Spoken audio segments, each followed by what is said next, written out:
नाज़रीन, अवामी न्यूज़ में ख़बरनि जो सिलसिलो जारी है। वक्त असीं तव्हांखे खैरपुर खां ख़बर ॾींदा हलूं त मुस्लिम लीग फंक्शनल तालका सदर हाजी इमाम बख्श फिलपोटो अवामी न्यूज़ सां ॻाल्हाईंदे चयो आहे त इहो तव्हांखे मां पहिरियों अर्ज़ु करे चुकुमि, तमामु सुठी ॻाल्हि आहे ऐं इनखे पंहिंजो हर सिंधी माण्हूअ खे भरपूर नमूने सां इनखे पंहिंजो सेलिब्रेट करणु घुरिजे, मल्हाइणु घुरिजे, त जीअं असांजे नसुलनि खे असांजे सकाफ़त जी, असांजे उथणी वेहणी जी, असांजे कल्चर जी चङी तरह ॼाण थी सघे। छो त अॼुकल्ह असांजे मुआशिरे मां कचहरियूं ख़तमु थी वियूं आहिनि, मच कचहरियूं ख़तमु थी वियूं आहिनि।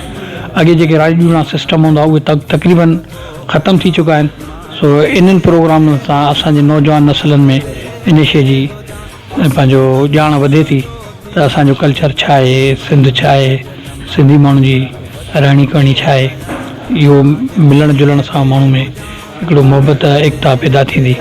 मां दोस्तनि खे इहा गुज़ारिश कंदुमि त इन ॾींहं खे ईद जे तौर ते मल्हायो वञे। वधीक ख़बरनि ऐं तफ़सील जे लाइ विज़िट कयो असांजी वेबसाइट awamiNewsHD.com ऐं ॾिसंदा रहो अवामी न्यूज़ HD।